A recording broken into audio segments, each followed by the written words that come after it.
Assalamualaikum warahmatullahi wabarakatuh. Halo teman-teman, bagaimana kabarnya hari ini? Semoga kita selalu dalam keadaan sehat walafiat.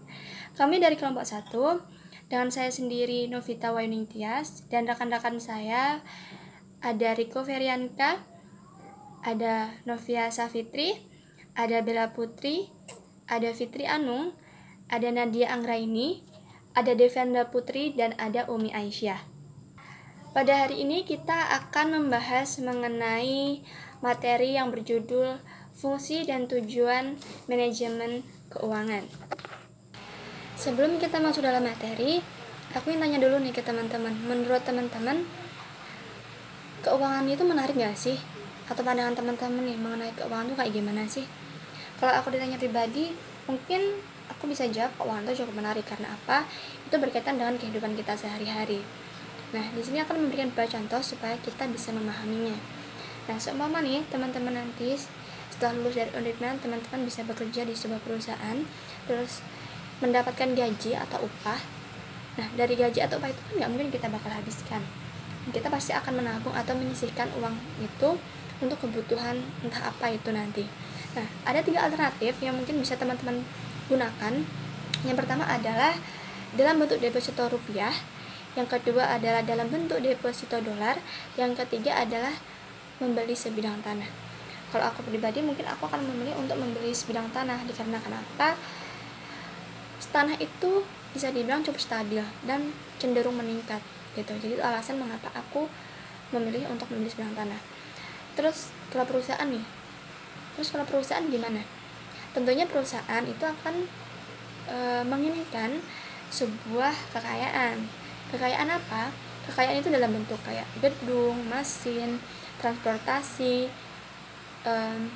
atau mungkin yang lainnya, kebutuhan-kebutuhan yang dibutuhkan perusahaan. Nah, tentunya perusahaan berpikir bagaimana cara untuk mendapatkan dana untuk memenuhi kebutuhan tersebut.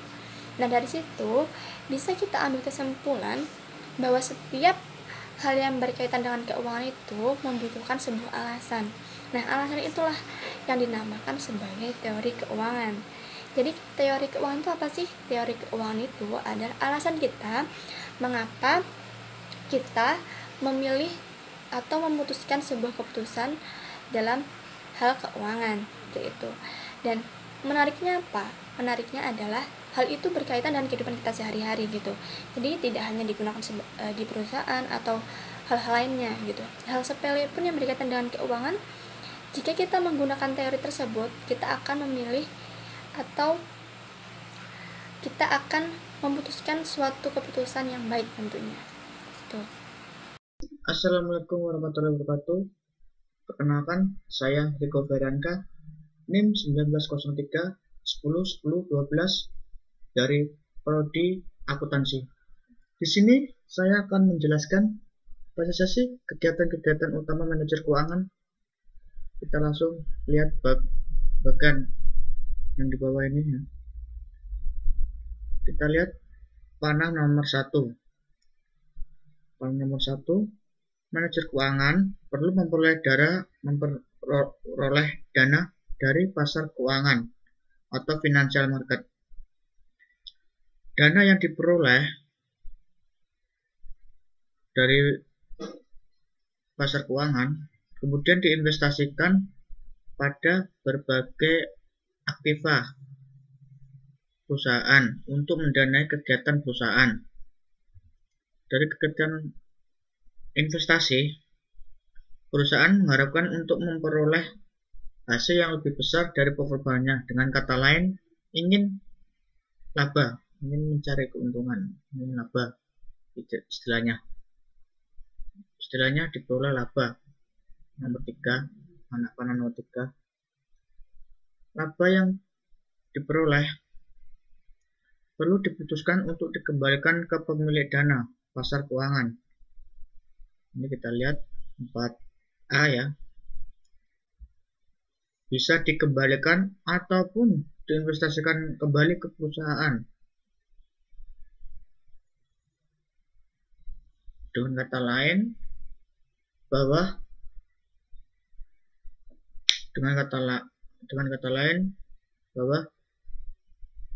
Manajer keuangan harus mengambil keputusan tentang satu, penggunaan dana, yaitu kita bisa lihat panah nomor 2, ini disebut sebagai keputusan investasi. Terus panah nomor 1, memperoleh dana atau bisa disebut sebagai keputusan pendanaan. Nomor 3, pembagian laba, yaitu panah 4A atau 4B.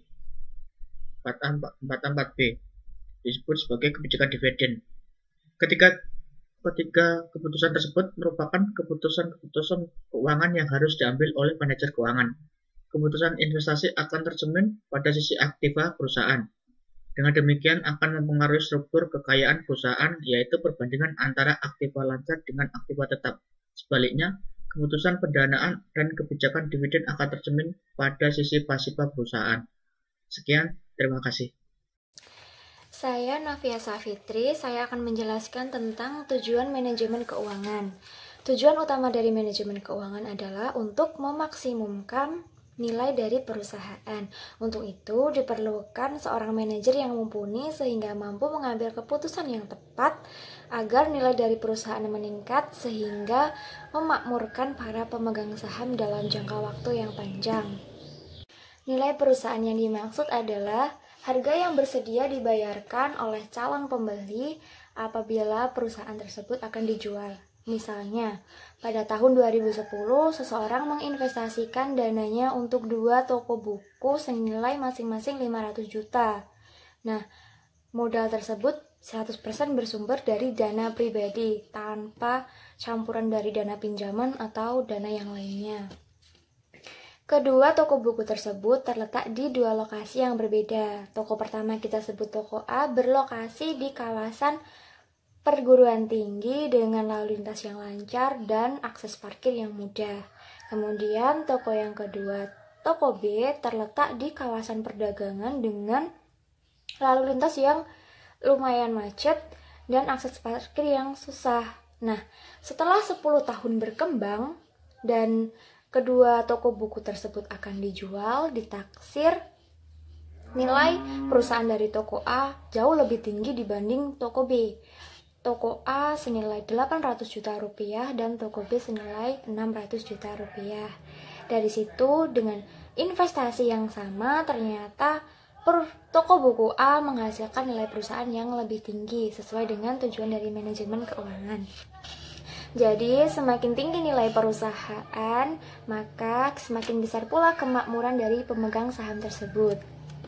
Tambahan, bagi perusahaan yang menerbitkan sahamnya di pasar modal, harga saham yang diperjualbelikan tersebut merupakan indikator dari nilai perusahaan. Sekian dari saya, terima kasih. Untuk materi selanjutnya akan dijelaskan oleh rekan saya, Umi Aisyah. Nilai perusahaan atau harga saham tidak identik dengan maksimumkan laba per lembar saham.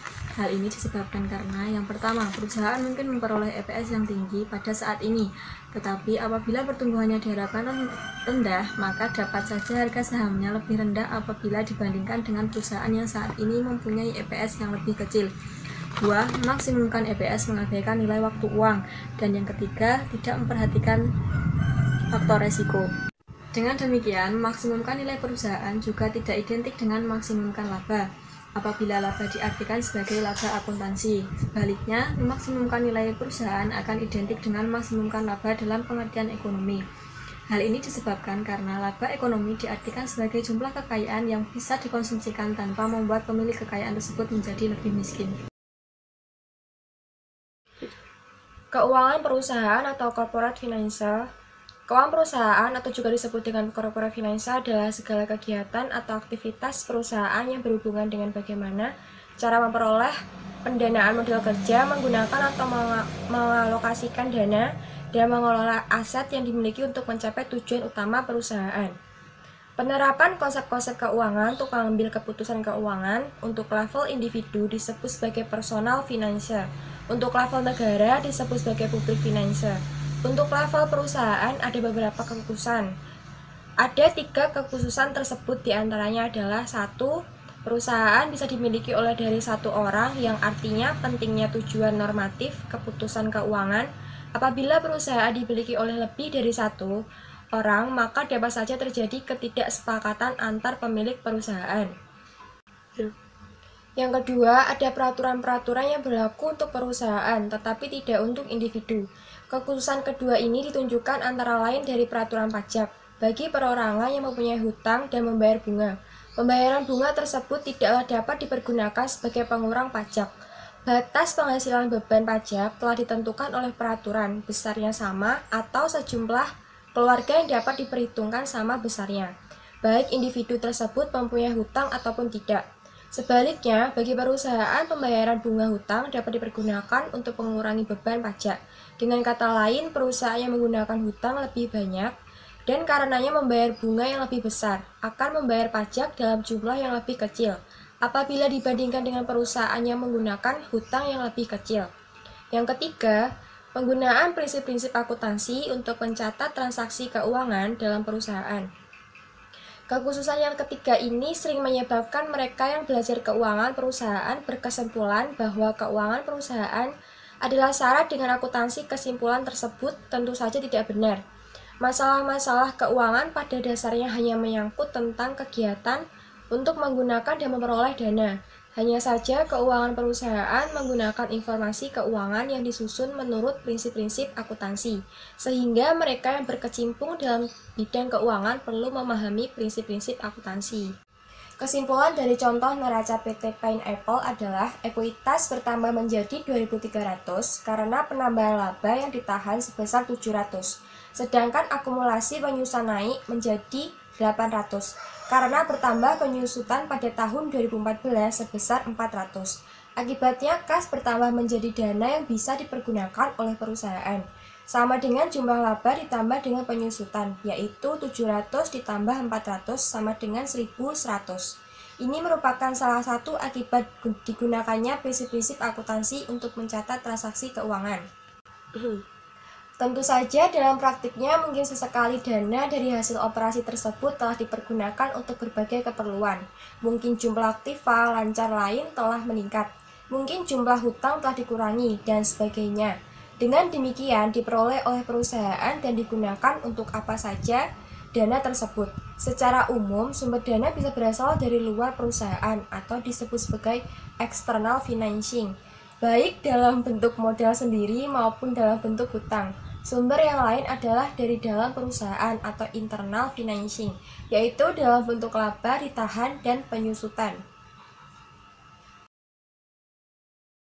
Perusahaan dan agensi teori. Bagi perusahaan yang terbentuk perseroan terbatas, terlebih untuk yang telah terdaftar di pasar modal, seringkali terjadi memisah antara pengelola perusahaan, pihak manajemen yang disebut agen, dengan pemilik perusahaan yang disebut prinsipal. Di samping itu, untuk perusahaan yang berbentuk perseroan terbatas, tanggung jawab pemilik hanya terbatas pada modal yang disetorkan. Artinya, apabila perusahaan mengalami kebangkrutan, maka modal sendiri yang telah disetorkan oleh para pemilik perusahaan mungkin seringkali akan hilang. Tetapi, kekayaan pribadi pemilik tidak akan diikutsertakan untuk menutup kerugian tersebut. Dengan demikian, memungkinkan munculnya masalah-masalah yang disebut sebagai masalah keagenan. Masalah keagenan muncul dalam dua bentuk, yaitu antara pemilik perusahaan dengan pihak manajemen dan antara pemegang saham dengan pemegang obligasi. Tujuan normatif pengambilan keputusan keuangan yang menyatakan bahwa keputusan diambil untuk memaksimumkan kemakmuran pemilik perusahaan hanya benar apabila pengambil keputusan keuangan memang mengambil keputusan dengan maksud untuk kepentingan para pemilik perusahaan. Sering muncul banyak pertanyaan, yaitu apakah pihak manajemen selalu mengambil keputusan terbaik bagi pemegang saham? Tentu saja tidak. Secara teoritis, pihak manajemen mengambil keputusan yang merugikan pemegang saham. Pihak manajemen dapat diganti oleh para pemegang saham dalam forum rapat umum pemegang saham. Keputusan tidak baik manajemen yang merugikan pemegang saham yaitu mengambil investasi yang tidak menguntungkan, menggunakan hutang terlalu banyak atau terlalu sedikit, menciptakan mekanisme yang mempersulit pengambilan perusahaan oleh perusahaan lain. Keputusan keuangan juga dapat diambil untuk kepentingan pemegang saham, tetapi mengorbankan kepentingan pemegang obligasi. Keputusan menambah hutang yang sangat besar dapat menimbulkan dampak penurunan harga obligasi karena obligasi yang diterbitkan perusahaan tersebut sekarang dinilai sangat beresiko. Maka, keputusan tersebut akan menguntungkan pemegang saham atas pengorbanan para kreditur. Masalah keagenan tersebut menunjukkan bahwa tujuan normatif, yaitu keputusan hendaknya diambil untuk kepentingan pemegang saham. Perlu diberikan catatan. Yang pertama, perlu diciptakan mekanisme memonitoring agar pihak agen menang melakukannya. Dan kedua, pihak kreditur mungkin akan meminta persyaratan-persyaratan agar kepentingan mereka terlindungi. Assalamualaikum warahmatullahi wabarakatuh. Perkenalkan, nama saya Nadia Anggreni Santoso, NIM 1903101016. Di sini saya akan menjelaskan tentang perkembangan manajemen keuangan. Sebelumnya, pasti kalian penasaran kan bagaimana perkembangan manajemen keuangan? Langsung saja kita ke materinya. Disiplin keuangan mengalami perkembangan dari disiplin yang deskriptif menjadi makin analitis dan teoritis. Berbagai konsep model dan teori telah dikembangkan dalam bidang keuangan yang kemudian mendapat tempat yang sangat penting dalam keuangan perusahaan. Tahun 1920-an, capital budgeting dirumuskan. Model ini menjelaskan perlunya diperhatikan nilai waktu uang sewaktu melakukan keputusan investasi. Meskipun diakui bahwa penentuan tingkat bunga yang layak dalam perhitungan nilai sekarang, tidaklah mudah konsep capital budgeting memberikan dasar bagi teori penilaian. Pada tahun 1950-an, Harry Markowitz merumuskan portofolio teori yang kemudian dikembangkan oleh Sharpe, Lindner, dan Trainor pada tahun 1960-an. Teori portofolio menyatakan bahwa risiko dapat dikurangi dengan cara mengkombinasikan aset ke dalam suatu portofolio. Investor dapat mengurangi risiko aset investasinya dengan cara menanamkan dananya pada berbagai saham di berbagai pasar saham atau berbagai saham di suatu pasar saham. Teori ini kemudian disempurnakan oleh William Sharpe dengan mengembangkan teori keseimbangan yang menghubungkan antara risiko dan hasil, yaitu dengan Capital Asset Pricing Model atau bisa disebut CAPM. Model CAPM ini dapat digunakan untuk menjelaskan bahwa return suatu saham merupakan fungsi dari tingkat keuntungan bebas risiko, tingkat keuntungan yang disyaratkan atas portofolio pasar, dan koefisien. Tahun 1970-an muncul arbitrage pricing theory dan option pricing theory. Teori yang pertama memberikan alternatif atau selain capital asset pricing model untuk menaksir harga aktiva. Sedangkan teori kedua menjelaskan bagaimana suatu opsi ditaksir nilainya. Kedua teori tersebut juga akan dibicarakan terutama dalam penerapannya bagi perusahaan. Masalah kebijakan dividen dan struktur modal yang diungkapkan oleh Motley, Gunny, dan Miller pada tahun 1950-an dan 1960-an merupakan contoh bidang-bidang yang masih menjadi perdebatan. Masalah lain adalah konsep tentang efisiensi pasar modal dan bagaimana mengukur risiko dalam investasi. Bahkan model yang nampaknya telah diterima oleh kalangan bisnis, seperti capital asset pricing model, berkali-kali ditanyakan oleh beberapa kalangan akademis. Sekian, wassalamualaikum warahmatullahi wabarakatuh. Assalamualaikum warahmatullahi wabarakatuh. Perkenalkan, nama saya Devanda Putri, NIM 17. Di sini saya akan membicarakan tentang pendekatan yang dipergunakan. Di sini kita akan membicarakan tentang pendekatan secara teoritis. Pendekatan secara teoritis ini sendiri dibagi menjadi 7 bagian. Bagian pertama, menjelaskan tentang pengertian dan konsep-konsep dasar yang mendasari pembicaraan pada bagian-bagian berikutnya. Bagian kedua, kita akan membicarakan tentang analisis keuangan dengan menggunakan laporan keuangan pada perusahaan. Bagian ketiga, menjelaskan keputusan-keputusan yang bersifatnya secara jangka pendek atau yang biasanya disebut dengan masalah modal kerja. Pada bagian keempat, membicarakan tentang keputusan investasi, yaitu tentang penggunaan dana yang bersifatnya jangka panjang. Pada bagian kelima, membicarakan masalah pendanaan dalam jangka panjang. Bagian keenam, membicarakan tentang berbagai instrumen pendanaan, baik dalam jangka pendek, menengah, maupun dalam jangka panjang. Pembicaraan pada bagian ini lebih bersifat deskriptif. Selanjutnya, yang terakhir pada bagian ketujuh, pada bagian ketujuh ini merupakan penutupan pembahasan dengan membicarakan topik-topiknya secara khusus. Sekian dari saya, terima kasih. Wassalamualaikum warahmatullahi wabarakatuh. Sekian materi yang bisa kami sampaikan. Semoga materi hari ini bisa bermanfaat buat kita semua dan kita bisa terapkan dalam kehidupan kita sehari-hari. Sekian, wassalamualaikum warahmatullahi wabarakatuh.